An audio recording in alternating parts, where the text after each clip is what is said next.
All business owners and independent contractors get affordable insurance with Sagicor Pro Shield. The time by Sagicor Life is 7 o'clock.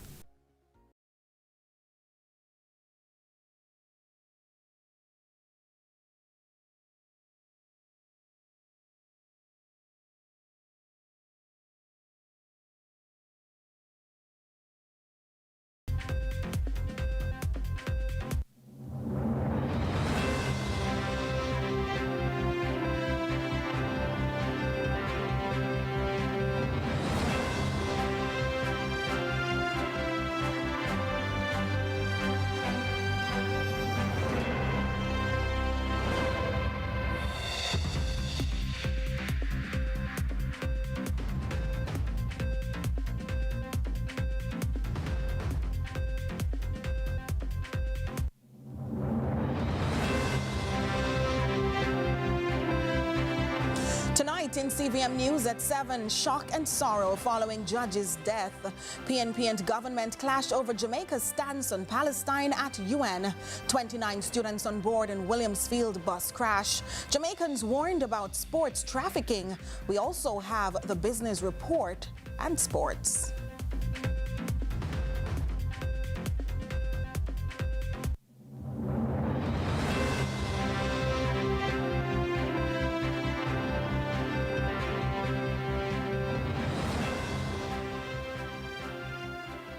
CVM News at 7, headlines Thursday, brought to you by Guardian Life. Live secure. Should critical illness strike, don't let worry fill your head.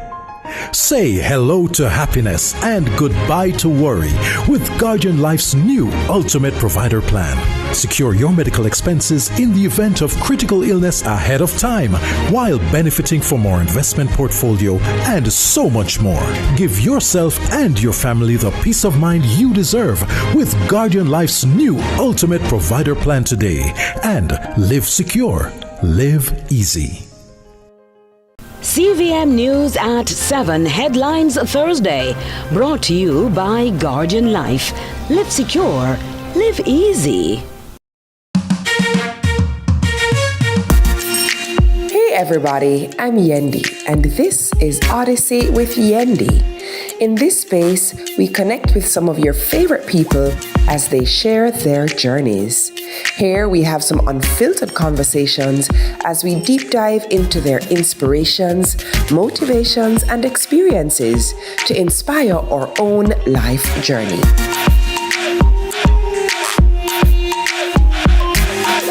Odyssey with Yendi, brought to you by Grace, singer and Island at Sur.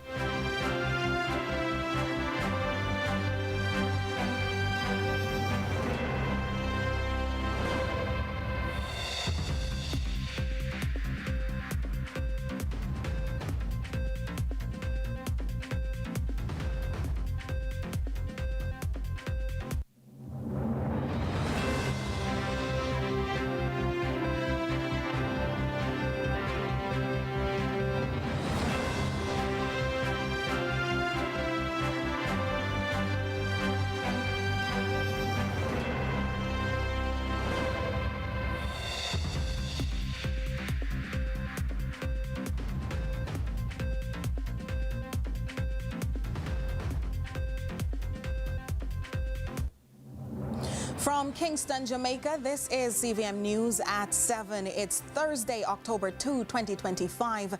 Thanks for having joined us. I'm Nika Lewis. First up this evening, police in Trelawney are treating the case of Judge Ruth Lawrence's death as a death investigation. This means they are still trying to determine the exact cause of death and have not ruled out homicide. In fact, this after a leaked preliminary internal report suggested it may have been death by suicide. As Carla Ramdeen now reports, investigators say they are making steady progress in their probe. The police say their probe into the death of Parish Court Judge Ruth Lawrence is steadily progressing. The 59-year-old judge was pronounced dead at the Falmouth Hospital Tuesday night. Head of the Trelawney Police Superintendent Vernie Campbell told CVM News statements have been collected. A team of investigators are dealing with the matter. The investigation is progressing steadily, statements have been collected, and case reviews were done. We await further updates from the investigative team. Meanwhile, Minister of Justice Delroy Chuck has joined the judiciary and the legal fraternity in paying tribute to Judge Lawrence. He says the country has lost one of its most respected judges. Her Honor, Ms. Lawrence, devoted much of her career to the protection and welfare of children and families. Judge Lawrence served as chair of the Children's Court in the Northern Circuit and leading figure in the Western Regional Family Court. Minister Chuck says she earned the respect of her colleagues and the public through her integrity and empathy. Her work exemplified her unwavering commitment to justice, particularly for the most vulnerable in our society. Justice Lawrence was widely respected for her diligence, integrity, and her ability to balance firmness with empathy. Carla Ramdeen, CVM News. In the meantime, members of the legal fraternity are taking issue with what they say is a breach of dignity in the aftermath of Judge Ruth Lawrence's death. The Jamaican Bar Association says it's deeply troubled by the apparent non-observance of the Data Protection Act, which enshrines the right to privacy in death. Amoy Harriet reports. Every intimate detail of Judge Ruth Lawrence's final hours was laid bare, including an hour-by-hour account of the events leading to her death. The release of such sensitive information has sparked outrage within the legal fraternity, with many calling it a serious breach of privacy under the Data Protection Act. Notably, under the Jamaica Data Protection Act 2020, personal data of deceased individuals is protected for up to 30 years after their death. In a press release on Thursday, the Jamaica Bar Association said they're deeply troubled by the apparent non-observance of the Data Protection Act, which enshrines the right to privacy and the dignity of the individual, even in death. The association went further to say the Act affirms that personal data must be handled with care, respect, and lawful purpose. It said the dissemination of intimate and distressing information without appropriate safeguards or justification undermines the solemnity of death, the humanity of the deceased, and those who are left to mourn her passing. The Bar Association says it condemns this breach in the strongest terms. The indignity hits harder because here it is that she is someone who, everything that you read about her, she has given dedicated service to the public and to her community, and there is no basis on which she should have been treated in that manner. Georgia Gibson Henlin is a fellow of Information Privacy and Managing Director of Privacy and Legal Management Consultants Limited.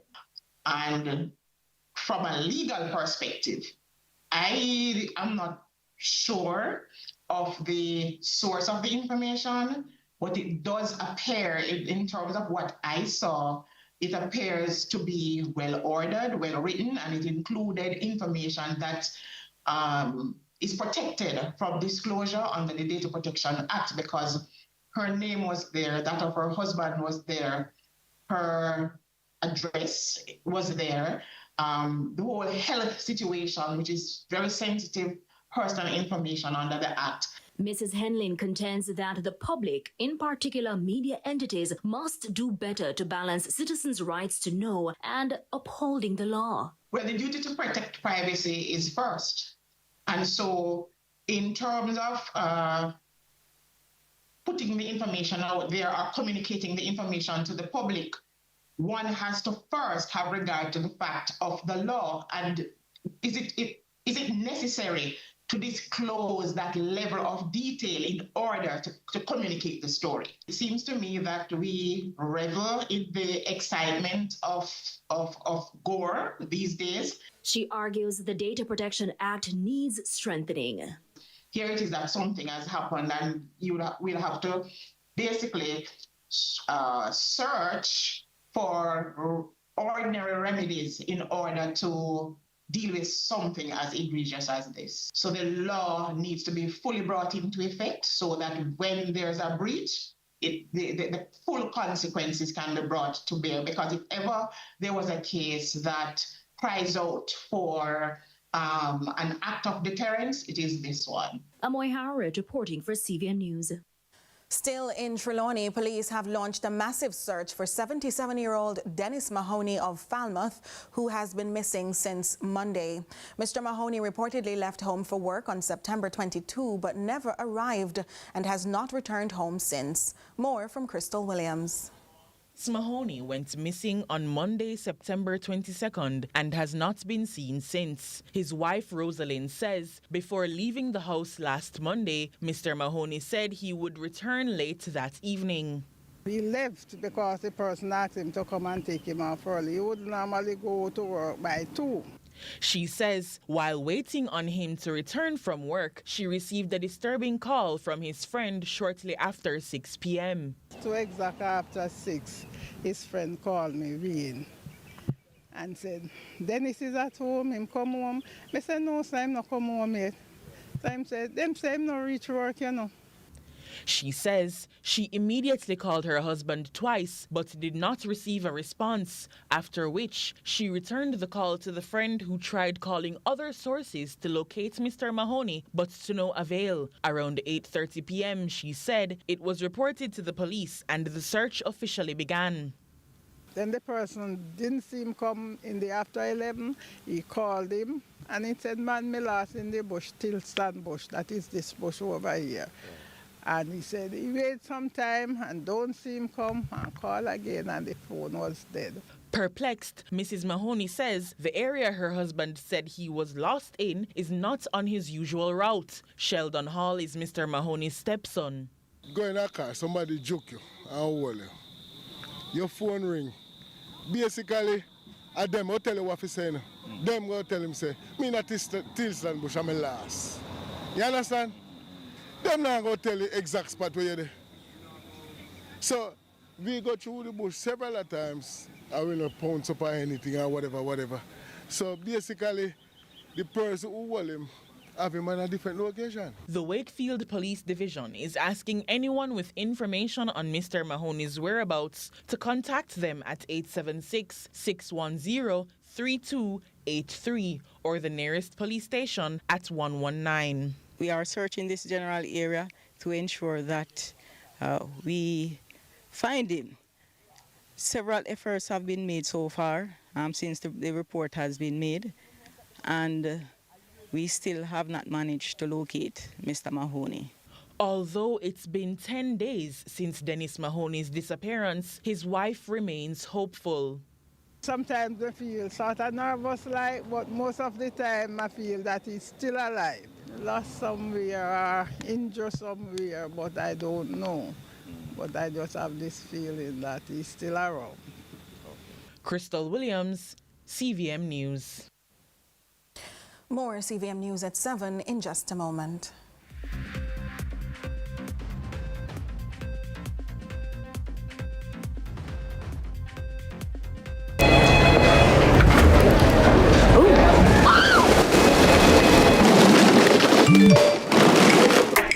Crunch your craving with the value menu from KFC. With combos starting at just $620. KFC, it's finger lit. It's time. Welcome to High School Pitchside. We have another fascinating episode for you. More matches, more big clashes. Let's talk about some of the big rivalries coming up this week. More of your favorite features. And trust me, you won't fall asleep in this history class. And of course, we always want to hear from you. Hear from your alma mater's players and coaches in Team Talk. You know we can't leave you out. So send us your messages on social media and watch us react on FanView. And you know we love a good little debate, right, Gio? We've got you covered all season long on High School Pitchside. High School Pitchside, your ultimate guide to all things schoolboy football, Thursdays at 8 p.m. on CVM TV.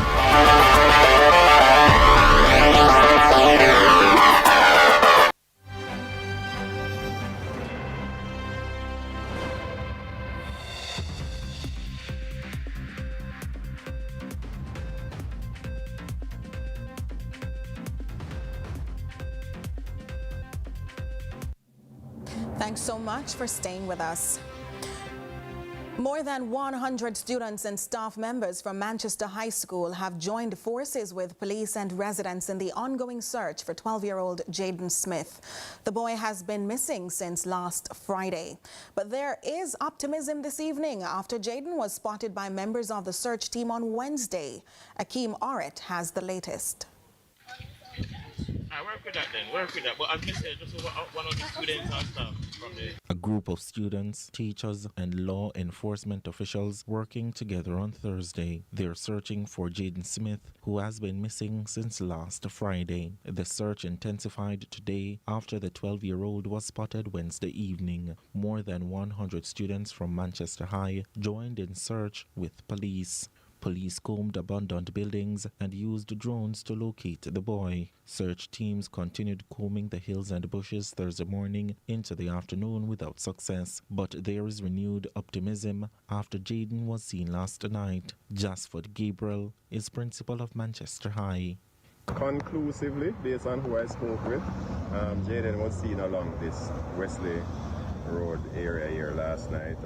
When they raised the alarm, he started to run. One of my staff workers at school saw him, and she said that she had gotten some help from one of the male persons that was on the road that was going in the other direction. They could have held on to him, but by the time they could have done anything, he disappeared somewhere in the area. And so the positive we take from that is that he's alive. We are happy for that, and we think we are getting closer and closer to having a breakthrough. And so we are combing the area with a number of eyes, as we have said, and the expectation is that we will find him. We want to see him and grab him, and then we will take it from there. Garcia Beezer, a student of Manchester High, says Jaden plays a crucial role as part of the student body. He's very important to our school body. You know, he's in the cadets, and I think that he's a very good young man. He's served well at his previous school, and I believe that he will excel at Manchester High School. It's not a good feeling for us, and we all are searching for him earnestly because he needs to come back home. Detective Sergeant in the Missing Persons Coordination Desk in the Manchester Police Division, Althea Hibbert Lawson, says since the launch of the investigation, all possible leads have been followed. We have had several leads, and we are currently doing investigations into all the leads that we have had so far. Today is day 4 of our searches. We have come up with nothing so far, no new information. However, every time we get a call or we get a lead, we move towards the lead. While investigations continue, police are urging the public to desist from sharing disinformation about the whereabouts of the child. It is an active investigation that is going on, and we want you, the public, to put yourself in the position of us, the police, as well as the family members. You would not want your relatives to be missing and getting prank calls about him being at the hospital when he's not there. So I'm going to use this medium to appeal to the public, please, cease and desist from doing so. In the meantime, this plea. Jaden, if you are hearing my voice, this is Althea. Come and speak with me. Come and talk with me. Whatever is happening in your mind, we can talk about it. We are here for you. We're concerned about you, and we love you. Jamaica and the world love you, Jaden. So wherever you are, just walk up and say, I want to speak to Auntie Althea. Akeem Oret, CVM News. In other news now, the Jamaica Labour Party and the People's National Party are this evening locked in a verbal tug-of-war over the interdiction of Dr. O.J. Dixon, who ran on a PNP ticket for North Central Clarendon in last month's general election. Dr. Dixon was interdicted by the Southern Regional Health Authority after engaging in political activity, which is said to be in breach of the public sector staff orders. Amoy Harriet has the details. Defeat at the polls was just the beginning of problems for Dr. R.J. Dixon. The medical doctor is now facing interdiction. Dr. Dixon is a junior resident at the Mapen Hospital in Clarendon who contested the September 3 general election for the North Central Clarendon seat against the Jamaica Labour Party's Robert Morgan. Mr. Morgan won by over 1,000 votes. Now, the Southern Regional Health Authority is taking action against Dr. Dixon for his participation in the election, which breaches the 2004 staff orders for the public service. Now, according to Section 426, quote, officers are expressly forbidden to engage in any type of partisan political activity in any elections at any level. Now, the People's National Party has since condemned the authority's decision, saying the move undermines civic participation and threatens constitutional rights. Opposition spokesperson on Justice Zalika Jess has demanded the health authority rescind the decision and reinstate Dr. Dixon. She went further by calling for urgent reform of Jamaica's staff orders, pointing to regional judicial rulings that deem similar prohibitions unconstitutional. But the governing JLP is pushing back against Ms. Jess's remarks. Senator Marlon Morgan is a member of the JLP's Communication Task Force. The latest stance of Zalika Jess and the PNP are but another example and reminder as to why the people of Jamaica cannot trust them or take seriously their utterance and stance on matters of national importance. They are a morally bankrupt political organization. Notably, during the recent election campaign period, the PNP pushed for the same staff orders now being used against Dr. Dixon to be applied to Mr. Morgan, who they alleged was still a member of the public service while conducting political duties. Let us not forget that this same PNP, via its then General Secretary Julian Robinson, in 2020 had written to the political ombudsman seeking to have Rhoda Moy Crawford sanctioned when, in 2020, she had announced intention to enter representational politics and had only a few days remaining on her then Heart Trust NSTA contract. As for amendments to the staff order, this is an opportune moment for the PNP to embrace the Constitutional Reform Committee, as it is well placed to provide a forum for sober, responsible, and forward-looking dialogue and build consensus on issues such as the Public Service Staff Orders reform, and make a determination as to which categories of public sector workers we could allow going forward to publicly engage in political activities, including contesting elections, in much the same way that teachers, for example, are able to do at present. Amoy Harriet for CVM News. The monitoring of deportees is once again under renewed scrutiny. It follows the 4-hour-long gun battle on September 9 in Manchester between lawmen and deportee Dave Wilson, who shot and killed a man with whom he had a disagreement. Spokesman on national security Fitz Jackson weighed in on whether enough is being done to track and support those sent back to Jamaica. Kevin Black has the CVM News follow-up. And that's why I need to be treated with some sensitivity and with professional competencies to achieve that end. The issue of deportees and their monitoring in Jamaica is once again under the spotlight, as calls grow for stronger systems to track and reintegrate Jamaicans forcibly repatriated, addressing long-standing claims that deportees contribute significantly to crime. Opposition spokesman on national security Fitz Jackson detailed whether this view is backed by data. No one in Jamaica want to feel that potential criminals are being unleashed on Jamaica. On the other hand, many persons who are deported are not necessarily of a criminal background, but the public at large do have an appreciation that the government is being assertive, being comprehensive in making sure that we don't make avoidable mistakes or overlook or issues that need to be addressed in this regard. He also explained what a robust and fair monitoring system would look like. Someone commit an offense in another jurisdiction doesn't necessarily mean that they're a threat to this country, but their background, their antecedents will inform what their dispositions are. To keep the security forces advised or informed that such persons are not engaged or seem to dispose to engage in criminal activities. Mr. Jackson argues Social reintegration is critical, adding adequate job training and community support can play a substantial role in ensuring deportees remain on the proverbial straight and narrow. The reason why these persons are being deported is because the deported country don't want the person to be a threat to their communities, to their society, and they are being transferred to Jamaica. So they are seeking to relieve themselves of those threats. And the preventative steps that are not even preventative but can mitigate the reoccurrence of criminal activities in Jamaica, then we have a duty to do that. Kevin Blackford, CVM News. Authorities received 64 reports of suspected human trafficking between 2024 and 2025, leading to the identification of 34 individuals, 13 confirmed victims, and 21 others believed to be affected. As experts issue urgent alerts detailing the specific risks and scenarios associated with human trafficking, families of minors and athletes are being cautioned. Crystal Williams reports.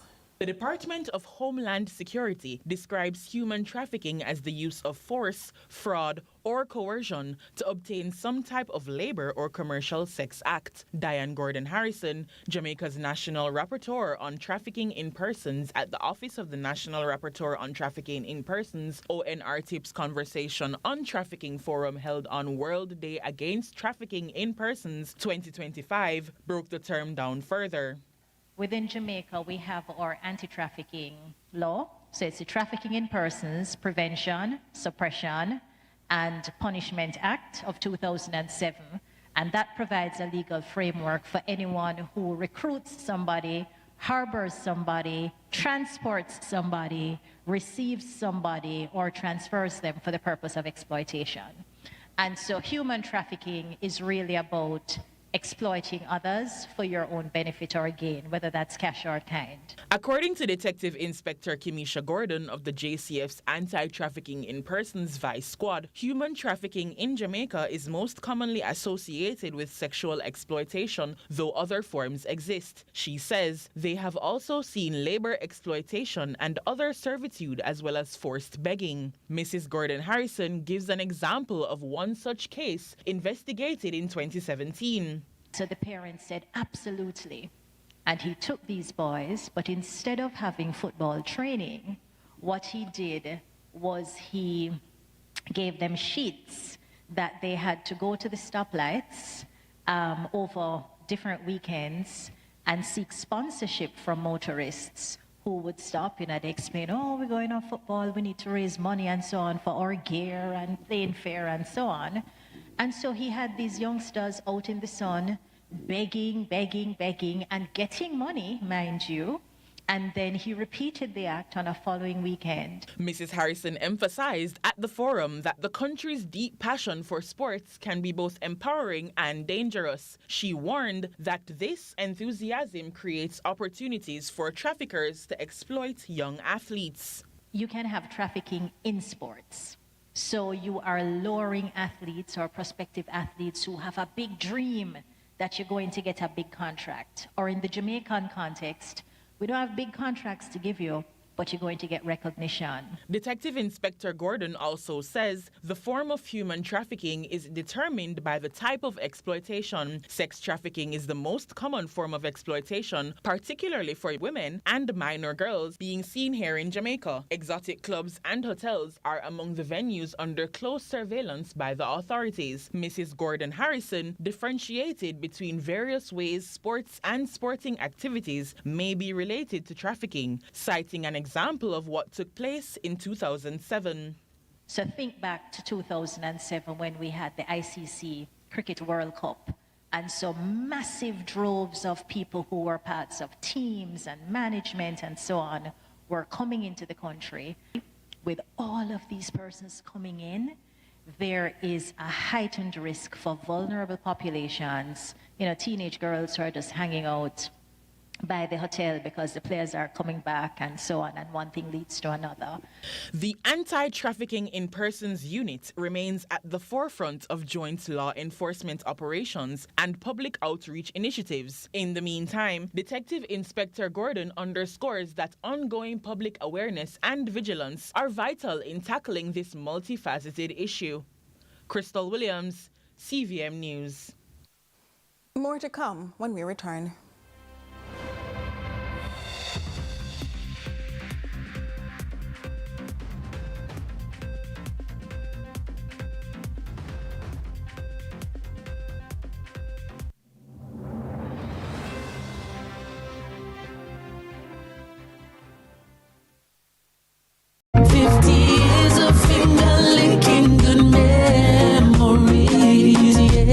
The Time by KFC is...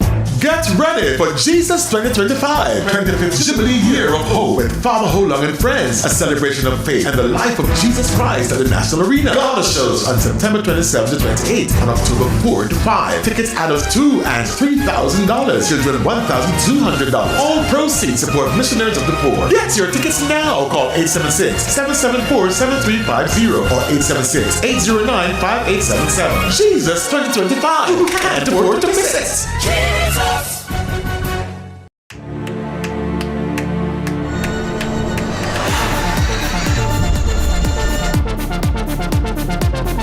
Whoa! Brilliant action here at Extreme E.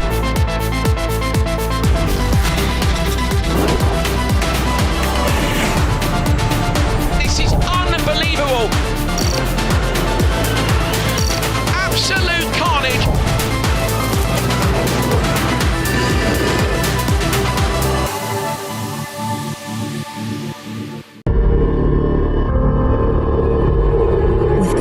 Comfort can replace pain.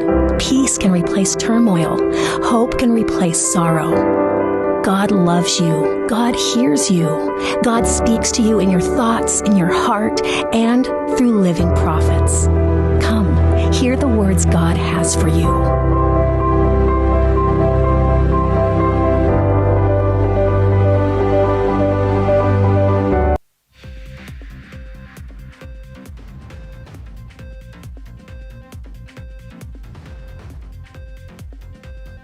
Welcome back. Let's take a quick look at the business report with Joel Crosskill.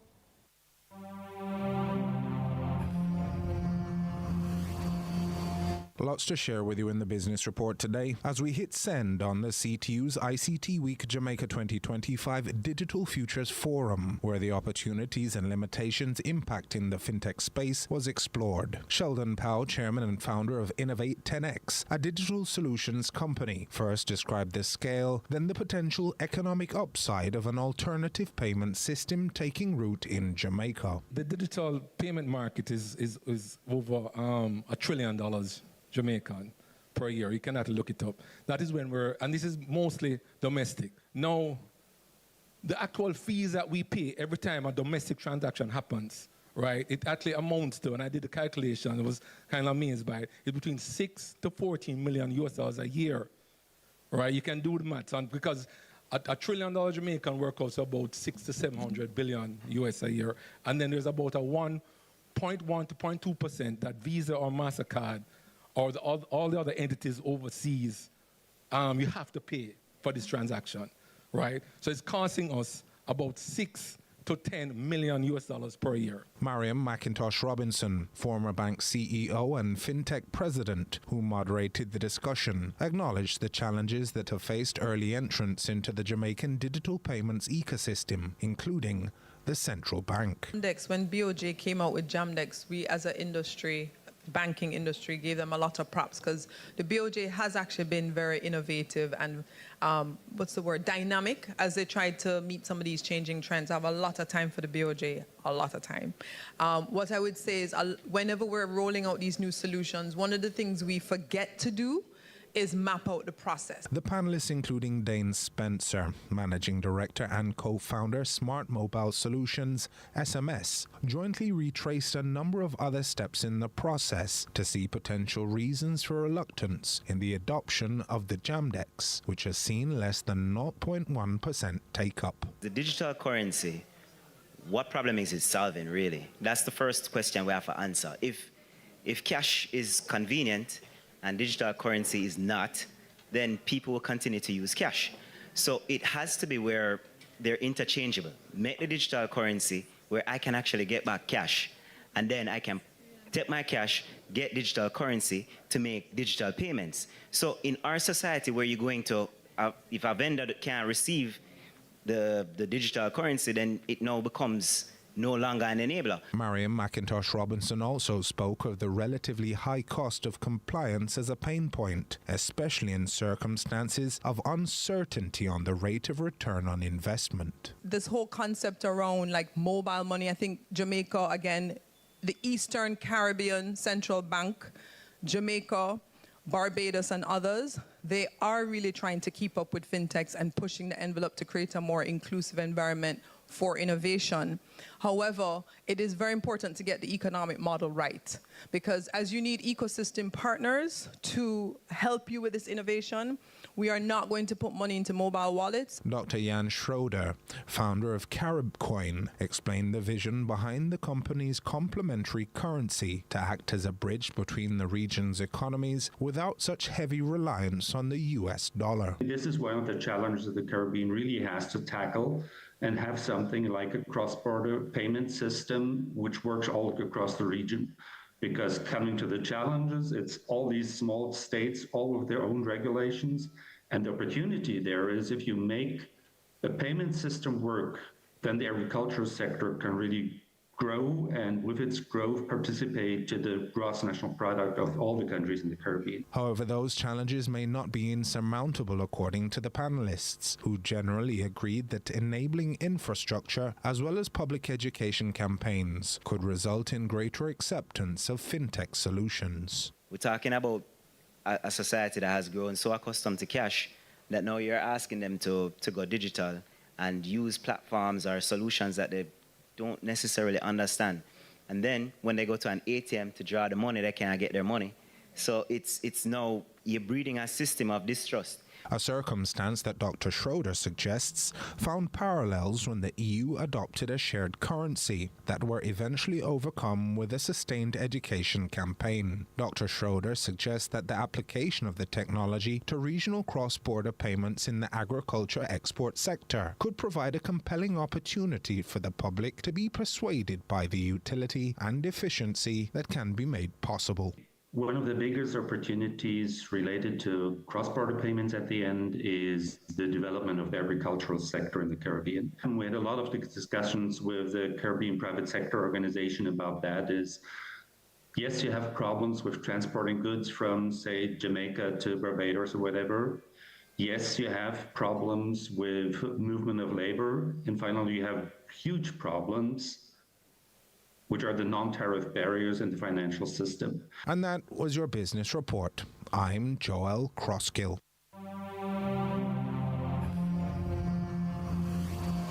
And we have your sports preview with Ronaldo Adams. Good evening, Nika, and good evening, viewers. So it's a new day. It's a new month, in fact.